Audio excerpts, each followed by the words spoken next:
Bonsoir, RS de vous retrouver dans ce nouveau numéro d'actualité. Malgré des accords signés sous l'égide des États-Unis et du Qatar, le processus de paix dans l'Est de la RDC reste en point mort. Entre accusations publiques et tensions régionales et usage incontrôlé des réseaux sociaux, la défiance généralisée fragilise un peu plus des négociations déjà très précaires. Plus d'explications dans ces récits. Dans l'Est de la République démocratique du Congo, les initiatives diplomatiques en faveur de la paix peinent à produire des résultats tangibles. En cause, une méfiance persistante entre les principaux protagonistes du conflit. Malgré les accords conclus sous la médiation des États-Unis et du Qatar, Kinshasa et l'AFC M23 restent en désaccord sur leur mise en œuvre effective, plongeant les processus de paix dans une impasse prolongée. Cette fragilité ne se limite pas au champ militaire ou politique. Elle s'étend désormais à la sphère diplomatique régionale et internationale. Le 3 janvier dernier, le ministre burundais des Affaires étrangères, Edouard Bizimana, a brièvement publié sur les réseaux sociaux X un message accusant le Qatar d'exercer son influence financière pour empêcher Washington de prendre des sanctions contre les Rwanda. Le message, rapidement supprimé, a néanmoins suscité de vives réactions et mis en lumière les tensions latentes autour des efforts de médiation. Dans une région déjà minée par les soupçons, les rivalités géopolitiques et les accusations croisées, cet épisode illustre les dérives d'une diplomatie de plus en plus exposée aux réseaux sociaux. Loin de favoriser la transparence ou l'apaisement, ces sorties publiques non maîtrisées contribuent à fragiliser davantage la confiance entre les acteurs. Or, sans un minimum de confiance mutuelle, aucune médiation aussi bien intentionnée soit-elle ne peut aboutir. Dans l'Est de la RDC, la paix reste ainsi suspendue à la capacité des parties prenantes à dépasser la logique des suspicions et à restaurer un dialogue sincère, condition indispensable à toute solution durable. La vice-ministre de l'Extérieur, Eugénie Tshela-Kamba, poursuit sa tournée d'inspection des frontières de la RDC. Après l'étape de Kwango, elle séjourne au Kwilu où, devant le Conseil provincial de sécurité, elle a rappelé le consigne du chef de l'État. Vigilance maximale face aux menaces de l'AFC M23 à l'est du pays et au risque d'infiltration sur l'ensemble du territoire. Un reportage. Fanfare et honneur militaire, deux éléments mixtes, PNC-FARDC. C'est dans cette atmosphère solennelle que la vice-ministre de l'Intérieur, Eugénie Tshela-Kamba, a foulé les sols d'Ekekwit dans la province du Kwilu pour une mission d'inspection et de contrôle des frontières de la République démocratique du Congo. À son arrivée, le ministère du gouvernement central a été accueilli par le membre du gouvernement provincial, les conseils provinciaux de sécurité, les autorités urbaines ainsi que les forces vives et politiques de la région. La mission a débuté par une réunion élargie du Conseil provincial de sécurité. Prenant la parole, la vice-ministre a rappelé les instructions fermes du président de la République, Félix-Antoine Tshisekedi Tshilombo, appelant à une vigilance accrue en cette période marquée par l'agression de la RDC par le Rwanda et ses supplétifs de l'AFC M23. Nous devons tous être en alerte parce que le pays est agressé. À l'Est, c'est la guerre. Ailleurs sont les infiltrations que nous devons tous ouvrir les yeux. La vice-ministre Eugénie Tshela-Kamba a aussitôt mis les caps sur Idiofam où elle a visité plusieurs points chauds de la RN1 pour s'imprégner de la situation sécuritaire, surtout pour les usagers de la route. Au commissariat de la police Ngungu et au poste Luangue, elle a eu une séance de briefing avec le commandant en place peu avant la remise du drapeau national. Cette charge de la journée s'est achevée par une brève causerie morale avec la population du coin. Notre première sécurité, c'est la cohésion nationale et la vigilance. Après le Grand Bandundu, cap vers le Grand Kasaï. À Kinshasa, toujours, les procès du lieutenant général Yves Irungu Filemon entrent dans une phase décisive. Ce mardi, devant la haute cour militaire, la défense de l'ancien commandant de la 3e zone de défense a soulevé plusieurs exceptions contestant la légalité de son arrestation, la compétence de la cour et la durée de sa détention préventive. Des arguments rejetés par le ministère public qui affirment la régularité de la procédure. Reportage. L'audience du 6 janvier 2026 devant la haute cour militaire à Kinshasa a été marquée par une vive bataille procédurale dans le dossier du lieutenant général Yves Irungu Filemon, ancien commandant de la 3e zone de défense. La défense de l'officier supérieur a déposé un mémoire unique soulevant une série d'exceptions visant à faire annuler les poursuites et obtenir mise à liberté. Parmi les griefs avancés figure l'incompétence de la haute cour militaire, l'omission d'informer le commandant suprême des FARDC de l'arrestation de l'accusé, ainsi que de la nullité des poursuites engagées sans autorisation préalable du président de la République. Les avocats ont également dénoncé le caractère arbitraire de la détention, une atteinte à la dignité humaine et au droit à la santé du prévenu, ainsi que le dépassement du délai légal de 12 mois de détention préventive sans prorogation régulière. Sur cette base, la défense a sollicité la main-levée immédiate de la détention, une mise en liberté provisoire pour raison médicale et l'écartement de procès-verbaux tracés par la commission spéciale ayant instruit les dossiers selon un compte-rendu du service de communication de la haute cour militaire. Face à ces arguments, l'auditeur général représentant le ministère public a fermement rejeté l'ensemble des moyens soulevés. Il a soutenu la compétence personnelle de la haute cour militaire, rappelant que le chef d'état-major général avait été officiellement informé de l'arrestation du général Yves 2 septembre 2022. Le parquet a également contesté toute détention irrégulière au-delà du délai légal, expliquant le retard à l'ouverture du procès par la nécessité de compléter les sièges judiciaires avec des magistrats des grades requis. Estimant les exceptions de la défense non fondées, le ministère public a demandé leur rejet pur et simple. La haute cour militaire a annoncé qu'il rendra son arrêt avant de dire droit sur ces exceptions le 20 janvier 2026. Au cours de la même audience, un autre prévenu, Thibaut Kochaourou Issa, chauffeur basé à Bukavu, a été identifié. Il est poursuivi pour avoir, en 2021, transporté des armes et munitions destinées au groupe armé Twirwaneho de Makanika, allié au RDF AFC 123 à Minembwe, c'est ordre présumé du général Yves Irungu. Il est également reproché d'avoir participé à des réunions tenues à bord du bateau Emmanuel IV, visant la balkanisation de la RDC et l'exploitation illicite des minéraux vers le Rwanda via la frontière des Russes. À Kinshasa, environ 600 agents de la Direction générale des recettes de Kinshasa, DGRNK, licenciés depuis le 13 novembre 2024, ont saisi les ministres des droits humains pour réclamer réparation. Cette démarche intervient en marge de consultations de médiation sur les droits humains dans les secteurs du travail, ouvertes afin d'examiner les conflits sociaux persistants. L'une des victimes s'exprime ici.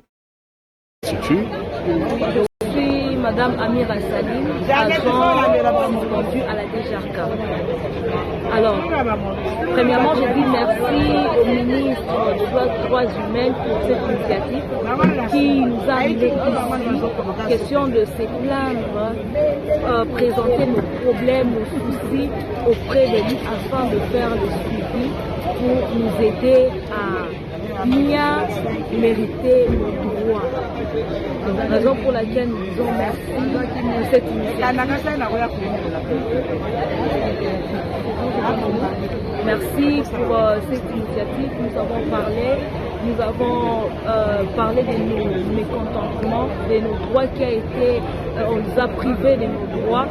Moi, je suis agent de DGRK, j'ai été engagé depuis le 12 janvier 2023. Alors, subitement, un matin, on s'est réveillé. Le 13 novembre 2024, on m'apprend que nous sommes suspendus. Alors, je ne vous parle pas seulement de moi, mais il y a plusieurs derrière moi, plus de 600 agents qui ont été suspendus. Le père de famille, le mère de famille, le responsable, ils ont été suspendus. On a fait des démarches partout, dans des ministères, le ministère de la Justice. Nous avons même de preuves, de vidéos. On a été au ministère intérieur. On a vraiment supplié, question de reprendre nos droits, notre travail, mais jusque-là, pas de suite. Et on ne sait même pas la cause. Pourquoi on était suspendu. Et maintenant, là, on a appris que la DGRK engage même des agents pour travailler. Alors nous sommes déçus, mais la joie est que le ministre des Droits humains a pris le problème en main et espérons qu'il y aura une bonne suite par rapport à ça. À Lubumbashi, les marchés pirates sont désormais autorisés à fonctionner selon de nouvelles règles strictes. Les vendeurs ne pourront exercer que sur les avenues Lumumba, Mamayemo, Kasai et Lomami sans dépasser l'avenue Mohero et uniquement entre 16h et 20h30 d'après le maire de la ville Joyce Tunda. Suivez ces reportages signés mairie de Lubumbashi. C'est une journée particulièrement chargée que ce mardi 6 janvier 2026 pour Madame Joyce Tunda Chansa, maire intérimaire de la ville de Lubumbashi, à quelques jours de l'entrée en vigueur de nouvelles directives relatives au marché dits pirates. L'autorité urbaine a rencontré les marchands exerçant leurs activités au centre-ville afin de leur communiquer les nouvelles mesures arrêtées par la mairie. Selon Madame le maire, désormais, les activités commerciales devront s'exercer uniquement de 16h à 20h30. Elles seront limitées aux avenues Lumumba, Mamayemo et Lomami sans traverser l'avenue Mohero.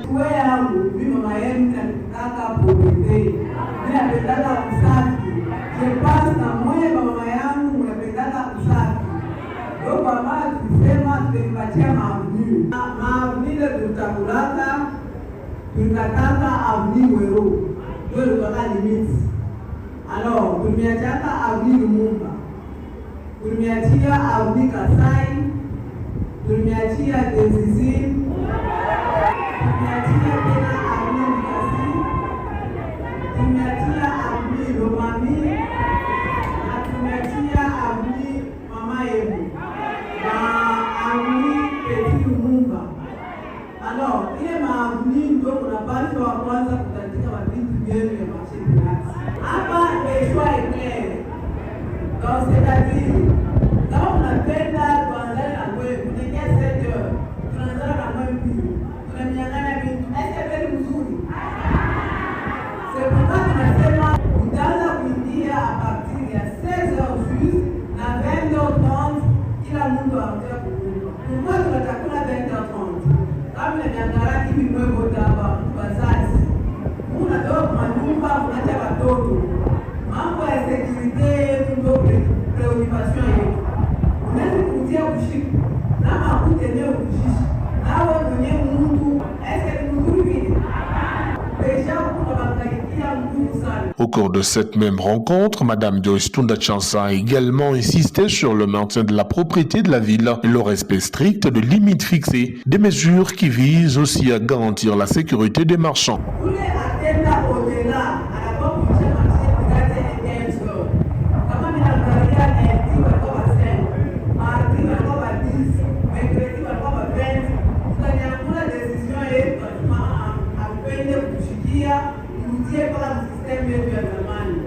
Tunapenda mwanze kusensibilize watu wetu, mwanze kuambia kusema kasha kuleta malimiti, tuheshimie ile malimiti na tuingie mkazi yetu a partir ya 16h. Tumeambiana ya kusema malari iko hapo na malari kama inakuya haitaka kutubamba chie wala peteka kama ndio wenyewe zikuruka. Tunapaswa kuproteger population yote ya bila Lubumbashi.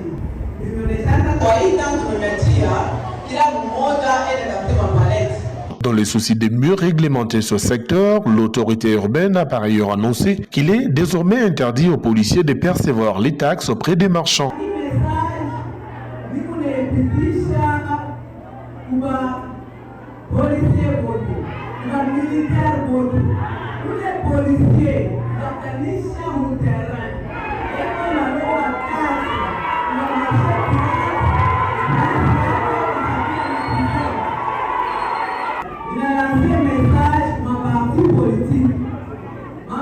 Politique, pas les jeunes, et on a retrouvé au centre de la ville.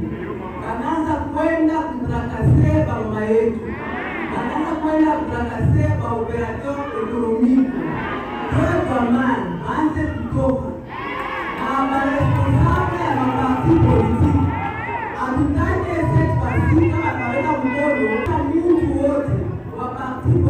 ule kona déranger mama yetu bandugu yetu wale wanafanya maaktivite usani na vile baanze kutoka. Madame le maire a enfin exprimé son souhait de voir les marchands pirates respecter scrupuleusement ces consignes et cela dans l'intérêt général. Au lancement de l'élimination de Léopard à la CAN 2025 face à l'Algérie, l'avenir de Sébastien Desabre à la tête de la sélection congolaise suscite des interrogations. Le technicien français dit se mettre à la disposition des autorités sportives du pays tout en exprimant son souhait de poursuivre l'aventure avec la RDC, notamment en vue des barrages intercontinentaux qualificatifs pour la Coupe du Monde 2026.